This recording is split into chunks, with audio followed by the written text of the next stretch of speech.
மாணவர்கள் எவரும் போதைக்கு அடிமையாகாதீர்கள்.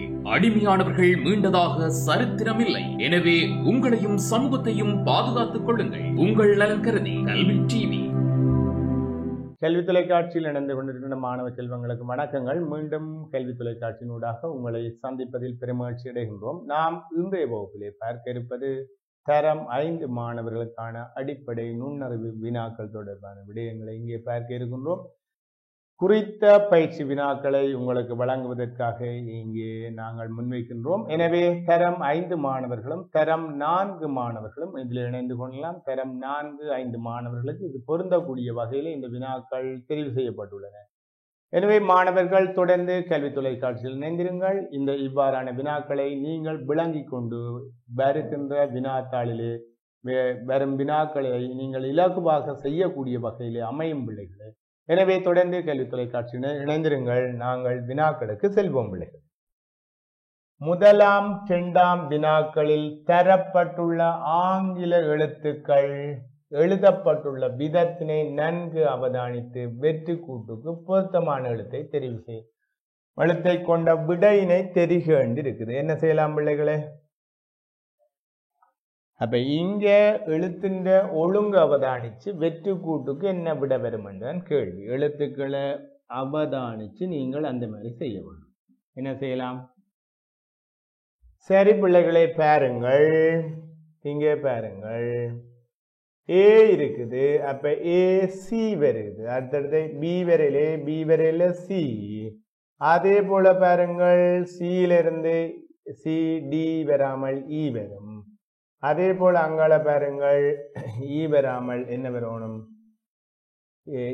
ஈ வந்திருக்கு, எஃப் ஜி வரணும். இப்ப ஒன்றை விட்ட எழுத்துக்கள் A B C D E F G.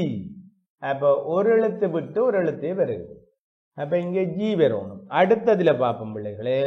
அடுத்த பட்டியை பார்ப்போம். அடுத்த பட்டியை பாருங்கள், அங்க இருந்து பார்ப்போம். அப்ப அங்க இருந்து பார்த்தோம் என்றால் பாருங்கள், எக்ஸ் ஒய் செட். அப்ப அடுத்து வரும் எழுத்துக்கு எக்ஸ் ஒய் செட். ஆவே அங்க என்ன வரணும் என்று நீங்க பாத்தீங்கன்னா சரி. அங்க பாருங்கள், அப்ப டபிள்யூ வரணும். W X Y set. அங்கால ஏ சி இ ஜி ஒன்றை விட்ட எழுத்துக்கள். முதலாம் கட்டத்துக்குள்ள ஒன்றை விட்ட எழுத்துக்கள் பெற்றல வரும். 2ஆம் கட்டத்துல அங்க இருந்து மற்ற வளத்துல இருந்து அடுத்து வரும் எழுத்துக்கள் வந்து கொண்டு இருக்கு. W X Y set. சரியான பிள்ளைகளை? இந்த விட எங்க இருக்குது? இந்த விட 2ஆவதுல இருக்கு. சரியான பிள்ளைகளை? இப்படி நாங்க இலகுவே செய்யலாம். சரி பிள்ளைகளை, அடுத்த வினாவை பார்ப்போம். ஏ செட் 26 1 இருக்குது. B by 25 2. C X 24 3. இது என்னது? ஆங்கில எழுத்து அகர வரிசையை இங்க செய்திருக்கிறாங்க. ஆங்கில எழுத்து அகர வரிசை, ஆங்கில எழுத்து ஒழுங்குமுறை. இப்ப பாப்போம் பிள்ளைகளே. ஏ பி அங்கால பாருங்க, சி அங்கால அங்க நாங்க வர வேண்டியது என்ன எழுத்து? டி. சரியான பிள்ளைகளே? இது ஒன்று ஒரு சி. அடுத்த பாப்போம். இங்க பாப்போம். அடுத்தது எக்ஸுக்கு முதல் எழுத்து என்னன்னா செட்டுக்கு முதல் y, அதுக்கு முதல் எக்ஸ், அதுக்கு முதல் என்ன எழுத்து வரணும்? அப்ப அந்த எழுத்தை நாங்க போடுறோம். அப்ப டபிள்யூ. அப்ப டபிள்யூ எக்ஸ் ஒய் செட், அதாவது முதல் எழுத்துக்கள். இது அடுத்து வரும் எழுத்துக்கள், அடுத்த முதல் எழுத்துக்கள். அடுத்த பாம்பிள்ளைகளே, இங்க 1 2 3, அடுத்ததுக்கு 4. அப்ப எல்லாம் ஒரே பேட்டர்ன்ல வரும். அதே போல 26 குறைய வேணும். அடுத்து 25 24, அடுத்தது 23 வரும். அப்ப இதுதான் இது என்ன நம்பர். சரியானே? விளங்குதா பிள்ளைகளே? இப்படி நாங்கள் ஒழுங்கு பண்ணலாம். அப்ப இல்லையா அகர வரிசைப்படியும் போடலாம். ஏக்கு 1, பிக்கு 2, சிக்கு 3, டிக்கு 4. அதே போல செட்டுக்கு 26ஆவது எழுத்து, பைக்கு 25ஆம் எழுத்து, எக்ஸ் 24ஆம் எழுத்து, டபிள்யூ 23ஆம் எழுத்து. அந்த பேட்டர்ன்லயும் போடலாம். இந்த குறுக்கு பண்ணி. சரியான பிள்ளைகள்? எல்லா விதத்திலையும் இதுக்கு செய்யலாம். சரி, இங்க இது எத்தனையாவது விடையெல்லாம் பாருங்கள், முதலாவது விடையில இருக்கு. சரியான பிள்ளைகளை? இந்த மாதிரி செய்யலாம். அடுத்த வினாவை பாருங்கள். மாணவர்கள் சிலர் நூலகத்திற்கு வருகை தந்த நேரமும் நூலகத்தில் செலவு செய்த நேரமும் அட்டவணையில் தரப்பட்டுள்ளன. மாணவர் பெயர், அதே போல நூலகத்திற்கு வருகை தந்த நேரம், நூலகத்தில் செலவு செய்த நேரம், இப்படியே தந்திருக்கு. இவர்களுள் ஒருவரை ஒருவர் நூலகத்தில் சந்தித்து சென்ற இருவர் யாவர்? ஒருவர் ஒருவர் சந்தித்து சென்ற இருவர் யாவர் என்று கிடையாது. சரி, என்ன செய்யலாம் பிள்ளைகளே? அதே போல ஒரே நேரத்தில் நூலகத்திலிருந்து வெளியேறிய இருவர், ஒரே நேரத்திலிருந்து வெளியேறிய இருவர்.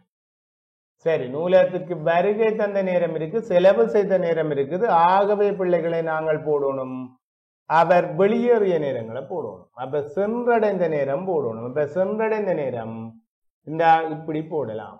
எப்படி என்றால் 10 25ஓட 30 கூட்டினால் 10 55 கூட்டுறது. அப்ப ஆரம்பித்த நேரத்தோட பிள்ளைகளே என்ன செய்யறோம்? ஆரம்பித்த நேரத்தோட நாங்கள் என்ன செய்யறோம் என்றால் ஆரம்பித்த நேரத்தோட செலவழிஞ்ச நேரத்தை கூட்டுறோம். ஆரம்பித்த நேரத்தோட செலவழிஞ்ச நேரத்தை கூட்டுறோம். அப்ப ஆரம்பிச்ச நேரத்தோட செலவழிஞ்ச நேரத்தை கூட்டினால் இங்கால அவர் சென்றடைந்த நேரங்கள் வருது. 10 5ஓட 15 கூட்டினா 10 20, 10 45ஓட 10 நிமிடத்தை கூட்டினா 10 55.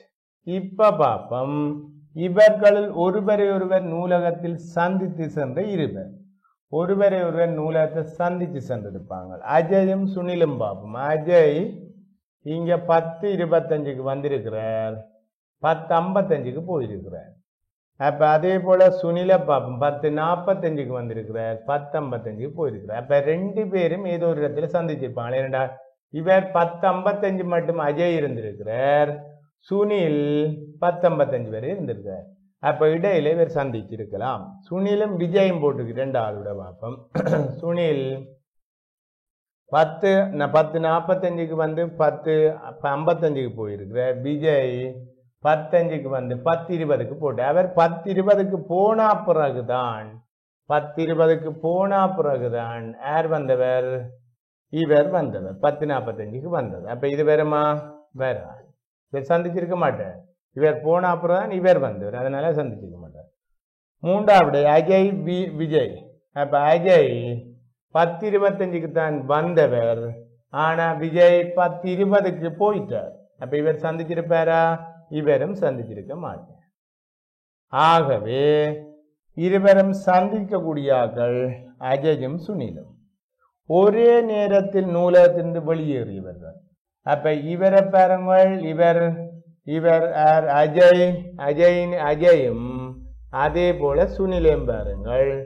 வெளியேறிய நேரம் 10 55க்கு காட்டுது. ஆகவே நூலகத்திலிருந்து வெளியேறிய ஒரே டைமில் நூலகத்திலிருந்து வெளியேறியவர்கள் அஜயும் சுனிலும். சரியான பிள்ளைகளே? அப்ப நாங்கள் இதுல பார்க்க வேண்டியது சென்றடைஞ்ச நேரத்தை கட்டாயம் பார்க்கணும். அப்ப ஆரம்பித்த நேரம், செலவழிஞ்ச நேரம் தந்திருக்குது. அவர்கள் சென்றடைஞ்ச நேரத்தை பார்த்தோம் என்றால் இந்த கேள்விக்கான விடைகளை கண்டுபிடிக்கலாம். சரியான பிள்ளைகளே? இப்படி செய்யலாம். அடுத்த வினாவுக்கு போவோம். இது மொழித்திறன் சேர்ந்த வினாக்கள். அப்ப வாசிக்கிறது போடுறது. பொருத்தமான விடையின் கீழ் கோடிடுக. சீனியிலிருந்து கரும்புல இருந்து சீனி செய்யலாம். சீனிக்கான மூலப்பொருள் கரும்பு. அதே போல ஒடியல் எண்ணத்திலிருந்து செய்யலாம். எந்த வகையான எந்த தாவரத்திலிருந்து செய்யலாம்? அப்ப ஒடியல் செய்கிறது தாவரம் பனை. பனங்கிழங்கிலிருந்து ஒடியலாம். அப்ப பனை தான் அது இந்த மூலப்பொருள். இங்க கரும்புல இருந்து கரும்பண்ட தாவரத்திலிருந்து சீனி செய்வது போல அங்க பனையிலிருந்து பனை என்ற தாவரத்தின் மூலம் இது. அடுத்த வினாவை பாருங்கள். இப்போது மீனாவின் வயது 16 ஆகும். இப்போது மீனாவின் வயது 16 ஆகும். அவளது தங்கையின் வயது 6 ஆகும். இன்னும் எத்தனை வருடங்களின் மீனாவின் வயது தங்கையின் வயதின் 2 மடங்காக இருக்குமா? இப்பத்தே வயது தந்திருக்குது. அதே போல இப்போது மீனாவின் வயது தந்திருக்குது. அவள் இந்த தங்கையின் வயது தந்திருக்குது. இன்னும் எத்தனை வருடத்தால மீனாவின் வயது எப்படி தங்கையின் வயது 2 மடங்கு இருக்குமென்னு என்ன செய்யலாம் இருக்கு, எப்படி செய்யலாம்? சரி பிள்ளைகளை பார்ப்போம். இதுக்கு செய்வது பிள்ளைகளே, தகவல்களை குறிக்க வேணும். அவங்க சொல்ற கேள்வியில சொல்ற தகவல்களை அப்படியே பட்டியல குறிச்சு கொண்டு வருவோம்.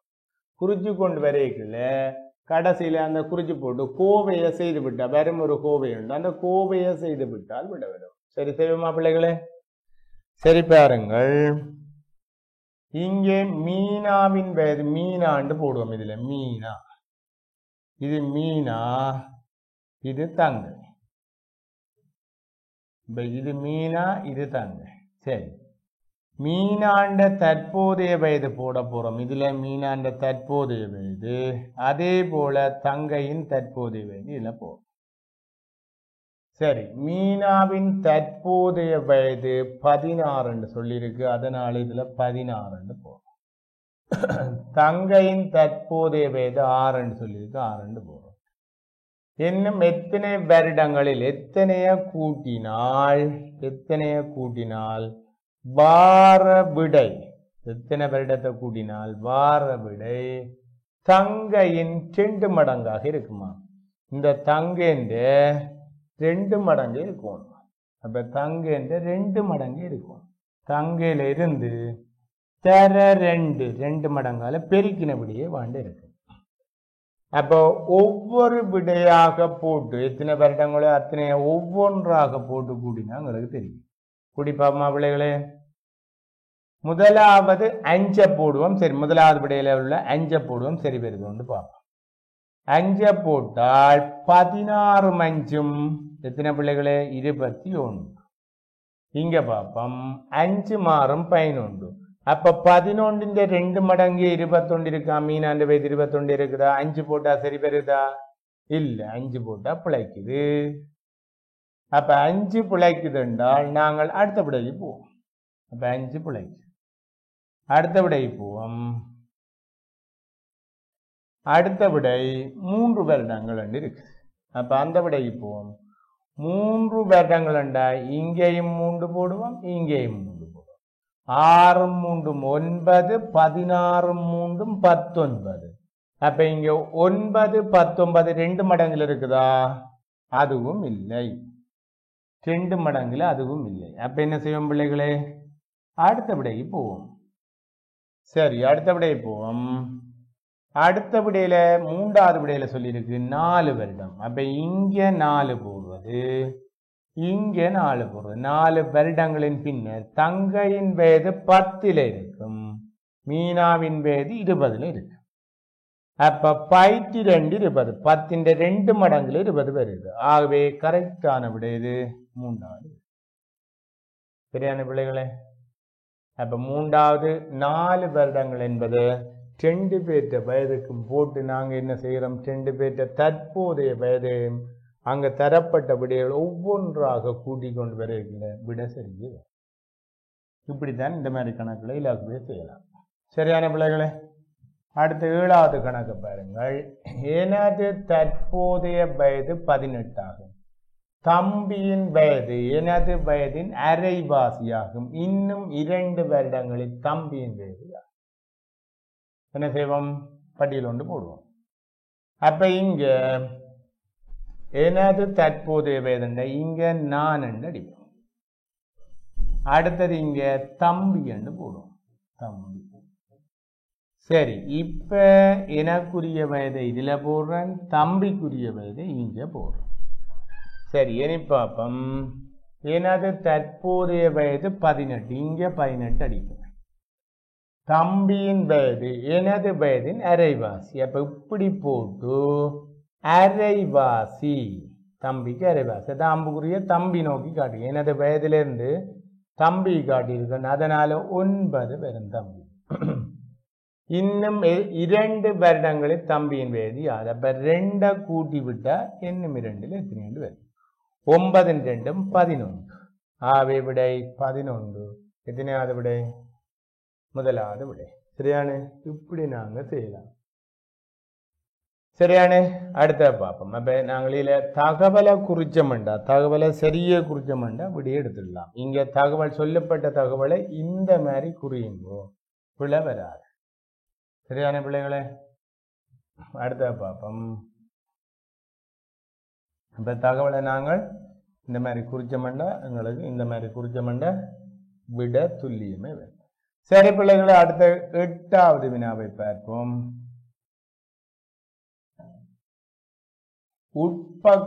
உட்பக்கம் தெரியாத பெட்டி ஒன்றில் 3 வெள்ளை நிற பூக்களும் 3 சிவப்பு நிற பூக்களும் உள்ளன.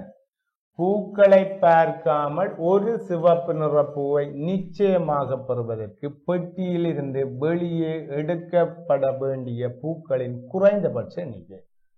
பாக குறைந்தது பெறக்கூடிய மாதிரி செட் பண்ணுதான். என்ன செய்யலாம் பிள்ளைகளே? சரி, இப்ப என்ன எந்த பூ எடுக்கணும்? சிவப்பு நிற பூவை, இந்த சிவப்பு நிற பூவை தான் பெற வேணுமா? இந்த சிவப்பு நிற பூவை பெற வேணுமெண்டா பிள்ளைகளே, சிவப்பு நிற பூவை பெற வேணுமென்றால் நாங்கள் இருக்கிற வெள்ளை எல்லாத்தையும் எடுக்கணும். இருக்கிற வெள்ளை இப்ப 3 வெள்ளையும் எடுக்கணும். அப்ப 3 வெள்ளையையும் எடுக்க வேணும், நீக்க வேணும். அதுக்கு பிறகு தான் வார 4வது சிவப்பே வரும். அப்ப 3 வெள்ளையை எடுத்தா பிறகு 3 வெள்ளை எடுத்தா பிறகு அடுத்தது 4வது சிவப்பு, ஒரு சிவப்பு எடுக்க அங்க சிவப்பு வரும். ஆகவே 4 தடவை எடுக்க வேணும். ஒரு சிவப்பு பெற வேணும் என்றால் 3 வெள்ளையும் ஒரு சிவப்பையும் பெற வேணும். அப்ப நிச்சயமாக என்ற சொல் இங்க பார்க்க வேணும். நிச்சயமாக என்றால் முதல் நாங்கள் எடுக்கிறோம், கை வச்சு எடுக்கிறோம், வெள்ளை வருது. சரி, ஓகே. 2ஆம் தரம் கை வச்சு எடுக்கிறோம், வெள்ளை சிவப்பு வருது தற்செயலாக. ஆனா வெள்ளை வருமென்று நாங்கள் எடுப்போம். 3ஆவதும் வெள்ளை வருதுண்டா 3 தரம் நிச்சயமாக வெள்ளை வந்துட்டால் 4ஆம் தடவை வெள்ளை வருமா? வெள்ளை இல்லை. அப்ப அதனால வராது. 3 வெள்ளான இருக்குது. அப்ப 4வது தடவை கட்டாயம் என்ன வரணும்? சிவப்பு தான் இருக்கணும். என்னடா வேற பூ இல்லை. இப்படி நாங்கள் பார்க்கணும். நிச்சயமாக என்ற சொல் தான் இங்கே முக்கியம். நிச்சயமாக, கட்டாயமாக, கட்டாய நிபந்தனை, நிர்பந்தமாக பெற வேண்டியது 4வது தான் சிவப்பு. நிர்பந்தமே பெற வேண்டும். அதுவும் குறைந்தபட்ச எண்ணிக்கைன்னா இன்னைக்கே குறையும். ஒரே நீள அகலங்களை கொண்ட 3 பலகைகளை கொண்டு இத்தள வடிவம் அமைக்கப்பட்டுள்ளது. ஒரு பலகையின் நீளம் 6 சென்டிமீட்டர். நீளம் 6. இங்க நீளம் அகலம் பார்க்கிறோக்கு இந்த பலகையை புறம்பு எடுத்து காட்டுறேன். இங்கால புறம்பு எடுத்து காட்டுறேன். அப்போ அங்கால தனியா எடுத்து நாங்கள் இந்த பலகையை போட்டோம்னால் ஒரு பலகைக்குரிய நீளம் 6 சென்டிமீட்டர். அங்க சொல்லியிருக்கு நீளம் 6 சென்டிமீட்டர், அகலம் 3 சென்டிமீட்டர். அதனால இது இந்த அகலம் ஒவ்வொரு பலகையும் 6 சென்டிமீட்டர் நீளம், 3 சென்டிமீட்டர் அகலம். அதை போட்டு காட்டிக்கிறோம். அதுக்கு பிறகு நாங்கள் இவ்வுருவின் சுற்றி வர உள்ள அளவு, சுற்றளவுண்டா சுற்றி வர உள்ள அளவு. அப்ப ஒருவை சுத்தி வரணும், வெளிக்கோட்டால சுத்தி வரணும். அப்ப நாங்க பார்ப்போம். இப்ப அது 6 இது 6 இது 3. அப்ப ஒரு பலகை இப்படித்தான். இது இந்த சுற்றளவுண்டா இப்படி சுத்தி வர உள்ள நீளங்களை தான் சுற்றளவுன்னு சொல்லுவோம். சரி, இந்த இனி உருவுக்கு வருவோம். உருவில என்ன செய்வோம் என்றால் இது 6. அப்ப அந்த கோடு 6 இந்த கோடு 6, இந்த கோடு 3. ஏனென்றால் அங்க காட்டின அந்த பலகையின்படி இந்த கோடு 3. ஆகவே இந்த கோடு 6, இந்த கோடு 3, இந்த கோடு 6, இந்த கோடு 3, இந்த கோடு 3. ஆகவே பாருங்கள், சுற்றி வர உள்ள நீளங்களை நாங்கள் போட்டுட்டோம். இப்ப போட்டாச்சு. சுற்றி வர உள்ள நீளங்கள் போட்டாச்சு. எல்லாம் இந்த உருவ சுற்றி வர உள்ள நீளம் தானே கேட்டது. அதனால சுற்றி வர வேண்டிய அளவுகள் அவ்வளத்தையும் நாங்கள் போட்டோம். என்னடா, ஒரு பலகையின் நீளம் 6 சென்டிமீட்டர், அகலம் 3 சென்டிமீட்டர். அதன்படி நீளமான கோடுகளுக்கு 6 சென்டிமீட்டரும், கட்டையான அகலமான கோடுகளுக்கு 3 சென்டிமீட்டரும் படி போட்டு இந்த உருவ சுற்றி வர உள்ள சகல நீள அளவுகளையும் நாங்கள் போட்டுட்டோம். இனி இவ்வளவத்தையும் கூட்டி விட்டா சரி. அப்ப இவ்வளத்தையும் கூட்டணும். அப்ப கூட்டைக்குள்ள பிள்ளைகளே 3 6 3 3 6 3 இவ்வளத்தையும் கூட்டுறோம். இந்த சுற்றி வர உள்ள நீளத்தை கூட்டுறோம். கூட்டினால் எங்களுக்கு விடை 30. அப்ப சுற்றி வர உள்ள நீளம் தான் சுற்றளவு. ஆகவே 30 சென்டிமீட்டர் முதலாவது விடை. சரியான பிள்ளைகளே, இப்படி நாங்கள் செய்யலாம். சரி பிள்ளைகளே, நாங்கள் அடுத்த வினாவுக்கு போவோம். ஒரே அளவான 3 செவ்வகங்களை ஒன்றன் மீது ஒன்றை வைத்து இச்சதுரமாக்கப்பட்டுள்ளது. இச்சதுரத்தின் சுற்றளவு 120 சென்டிமீட்டர் ஆகும். இங்கு ஒரு செவ்வகத்தின் சுற்றளவு என்னென்றது? ஒரு செவ்வகத்தின் சுற்றி வர உள்ள நீளம். என்ன செய்யலாம்? சதுரத்தின மொத்தம் தந்திருக்கு, ஆனா சம அளவான செவ்வகங்களை கொண்டுட்டு இந்த சதுரம் ஆக்கியிருக்கா. அப்படி ஆக்கியல இங்க ஒரு செவ்வகத்தை தனியே எடுத்தோம், அது இந்த சுற்றளவு விளையாண்டான் கேட்டிருக்கு. அப்ப முழுசுண்ட சுற்றளவுண்டா நாங்க பார்ப்போம். ஒரு சதுரத்தின் சுற்றளவை இப்ப சொல்லி இருக்கிறார்.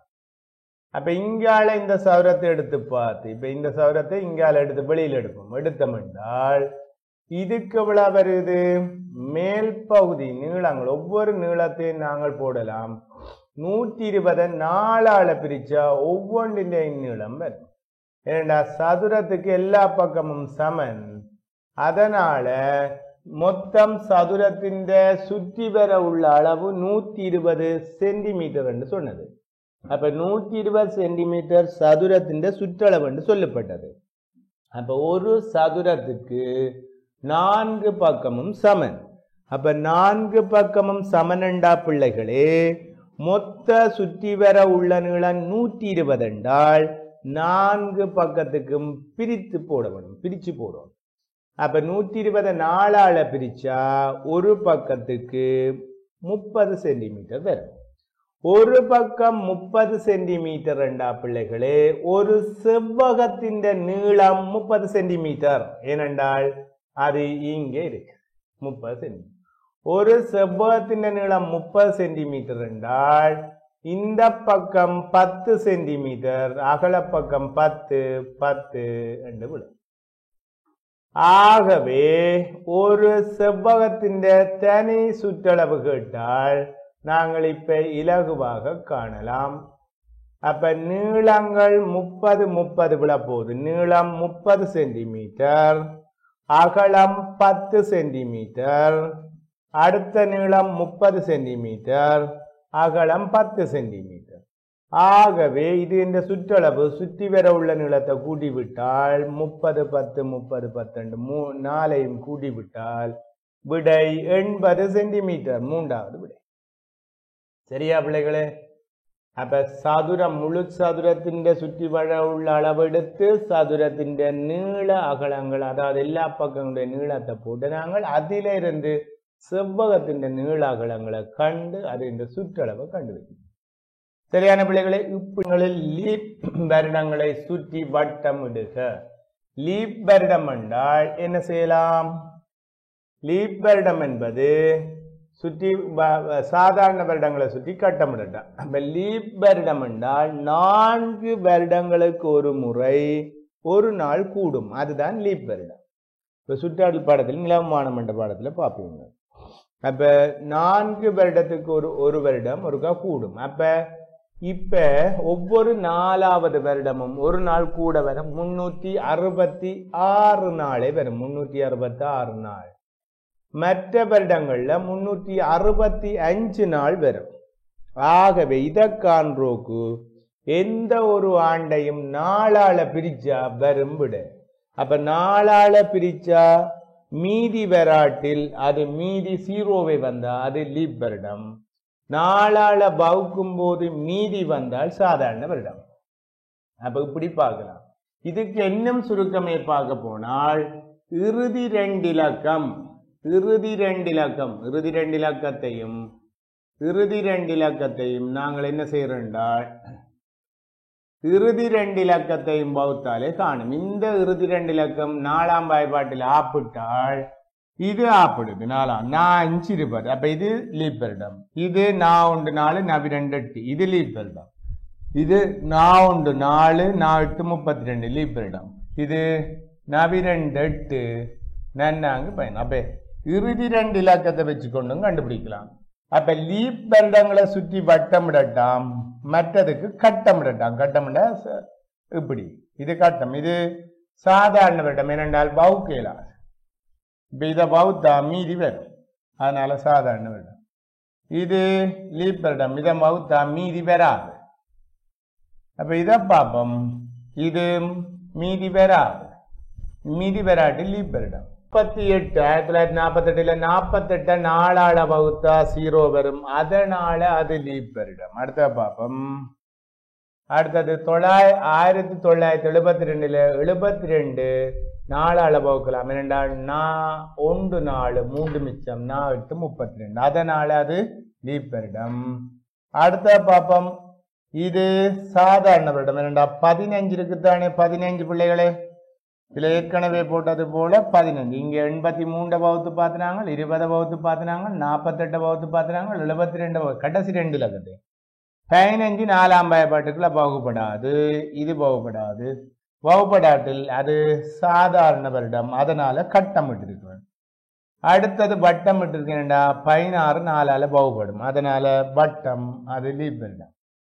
8 4ஆல வகுப்படும், அதனால அது லீப் வருடம், அதனால வட்டம் விட்டு இருக்கிறேன். அடுத்தது 12 4ஆல வகுப்படும், அதனால நான் வட்டம் விட்டு இருக்கிறேன், அது லீப் வருடம். அப்ப லீப் வருடங்கள் எல்லாம் 4ஆல வகுப்படும்.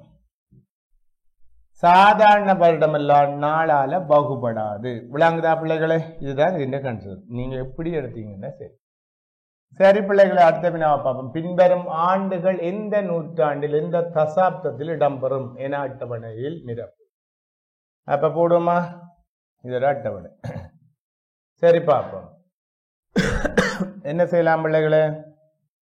அப்ப பார்ப்போம். இங்க இந்த அட்டவணையில போடட்டாம். போடுவோமா? சரி, இங்க பாருங்கள். கடைசி இலக்கத்தை நீக்கி போட்டு இந்த லைன் எல்லாம் என்ன இருக்கும்? இந்த லைன்ல வார இங்கால வார எல்லாம் என்ன இங்கால வந்த எல்லாம் நூற்றாண்டு, இந்த சைட்ல உள்ள எல்லாம் நூற்றாண்டு.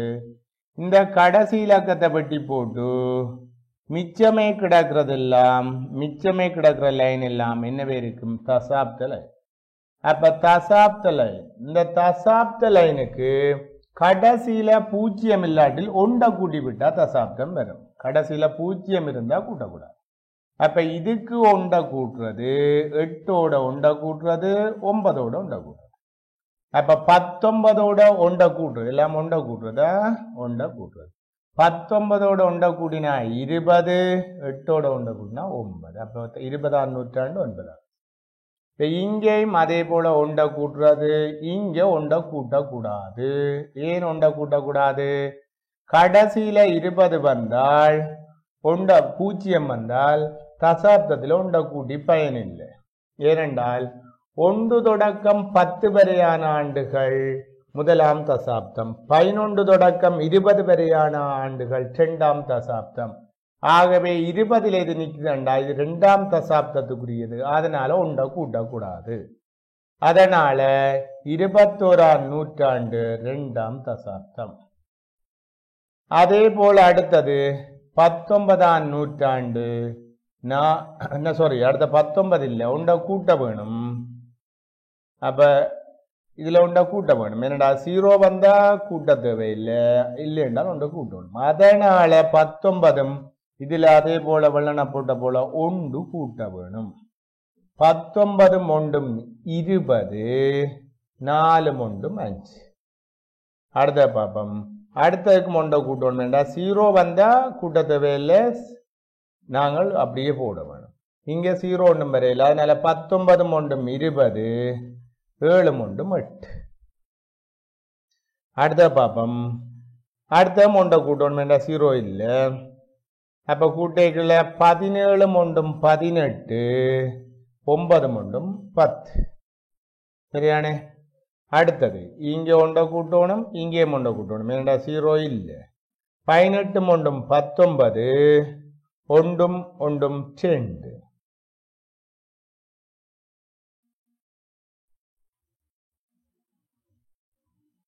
ஒன்றும் ஒன்றும் 2.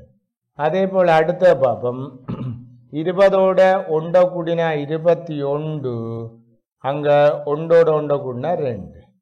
சரி சரி பிள்ளைகளே, இப்ப நாங்க பார்த்தாச்சு கடைசி இலக்கத்தை வெட்டுறோம்.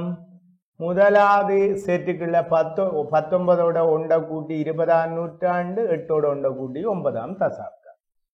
20ஓட ஒண்ட கூட்டி 21ஆம் நூற்றாண்டு, 2ஓட ஒண்ட கூட்ட தேவையில்லை என்றால் கடைசியில 0 வந்தா கூட்டினா பிழைக்கும். அதனால அதுக்கு அப்படி கடைசியில 0 வார இடங்கள்ல கூற்று இல்லை, அப்படியே தான் எழுத வேணும். அதனால 21ஆம் நூற்றாண்டு 2ஆம். அடுத்த 19 மொண்டும் 20ஆம் நூற்றாண்டு, 4 மொண்டும் 5ஆம் தசாப்தம். அடுத்தது 19 மொண்டும் 20ஆம் நூற்றாண்டு, 7 மொண்டும் 8ஆம் தசாப்தம். 17 மொண்டும் 18ஆம் நூற்றாண்டு, 9 மொண்டும் 10ஆம் தசாப்தம். 18 மொண்டும் 19ஆம் நூற்றாண்டு, 1 மொண்டும் 2ஆம் தசாப்தம். 20 மொண்டும் 21ஆம் நூற்றாண்டு, 1 மொண்டும் 2ஆம் தசாப்தம். விளங்குதா? அப்ப இங்க நூற்றாண்டு என்பது 1 தொடக்கம் 100 வரையான ஆண்டுகள் நூற்றாண்டு. தசாப்தம் என்பது 1 தொடக்கம் 10 வரையான ஆண்டுகள் தசாப்தம். அப்ப முதலாம் தசாப்தம் என்றால் 1 தொடக்கம் 10 வரணும். 2ஆம் தசாப்தம் 11 தொடக்கம் 20, 21 தொடக்கம் 30, 31 தொடக்கம் 40, 41 தொடக்கம் 50, 51 தொடக்கம் 60, 61 தொடக்கம் 70, 71 தொடக்கம் 80, 80 81 தொடக்கம் 90, 91 தொடக்கம் 91 100 வராது, 100 நூற்றாண்டுகளை கூடும். 99ஓட நிப்பாட்டுவோம். 100 வந்தா ஒரு நூற்றாண்டுகள் வரும், தசாப்தம் 0 வரும். 2000 ஆண்டுண்டா 2000 20ஆம் தசாப்தம் என்று வருமே தவிர, என்ன 20ஆம் நூற்றாண்டு என்று வருமே தவிர தசாப்தம் வராது. 2000 நூற்றாண்டு என்ன 2000 ஆண்டு வந்து நூற்றாண்டு மட்டும் இருக்கும், தசாப்தம் கிடையாது. அப்ப அதனால 20ஆம் நூற்றாண்டு என்று வரும், தசாப்தம் 0 இல்லை. அது மட்டமே இருக்கு, மட்டமே இருந்தா தசாப்தம் கிடையாது.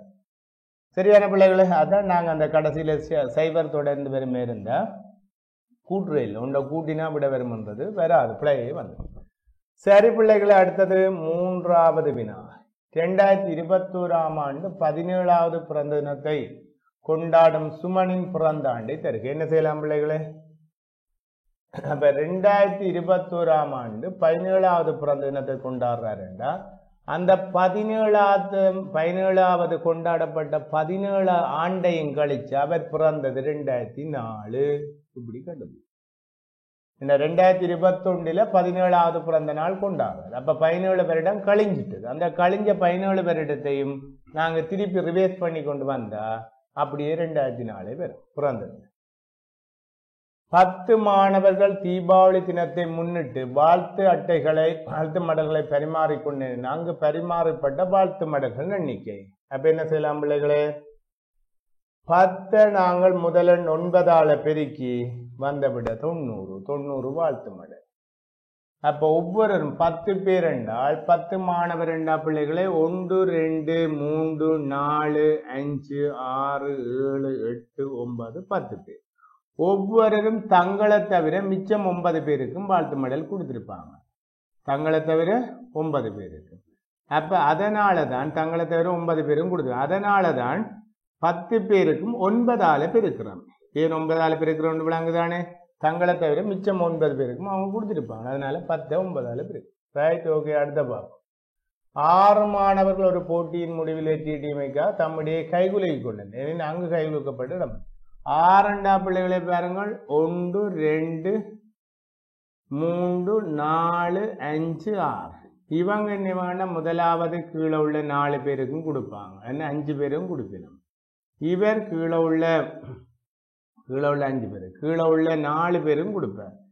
இவர் கீழே உள்ள இங்கால 3 பேரும் கொடுப்பார். இவர் கீழே உள்ள 2 பேரும் கொடுப்பார். இவர் ஒரு ஆளுக்கு கொடுப்பார். இவர் அங்க கீழே ஒருவரும் ஆய்வு விழாத்தையும் கூட்டினா விடவே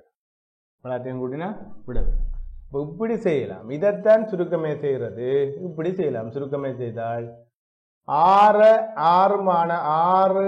மாணவர் என்றால் முதலன் 5ஆல பெருக்கி போட்டு வாரபடியே 2ஆல பிரிக்கணும். பிரிச்சா 15 வரும். இங்கேயும் கூட்டி பாருங்க 15 வரும். நேரடியையும் செய்யலாம், அங்கால சுருக்கமையும் செய்யலாம்.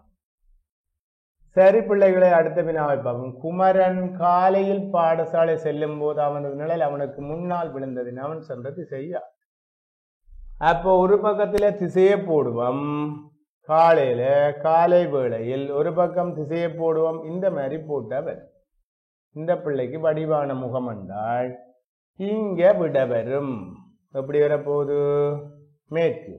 அப்ப அவன் முன்னால் நிழல் விழுந்தது. முன்னால் என்றால் இங்க முன்பக்கம். முதல் எழுத்து இருக்குத்தானே, முதல் எழுத்து இடது. இந்த சொற்பிரயோகம் எங்களுக்கு முதல் எழுத்து இங்க நிழல் திசையை குறிக்கும். முதல் எழுத்து வட்ட முகம் என்று சொல்லலாம், வடிவான முகம் என்று சொல்லலாம், அப்படியெல்லாம் சொல்லலாம். சொன்னா உங்களுக்கு அந்த ஞாபகம் நிற்கிறதுக்காக இந்த மாதிரி செய்கிறது. சரியான பிள்ளைகளை, மாலைக்கு இதுக்கு எதிர்பலத்துல பார்க்கணும். மாலைக்கு எதிர்பலத்துல பார்க்கணும். இடதண்டா வலதண்டு போடணும், வலதண்டா இடதண்டு போடணும், பின்னண்டா முன்னண்டு போடணும், முன்னண்டா பின்னண்டு போட்டியா. சரி, சரியான பிள்ளைகளே. அப்ப இங்க முன்பக்கம் விழுந்ததென்றால் அது மேற்கு திசையில போகும். இது சுருக்கமான வழிமுறை. இப்ப இப்படி நாங்க செய்யலாம். அடுத்த பார்ப்போம்.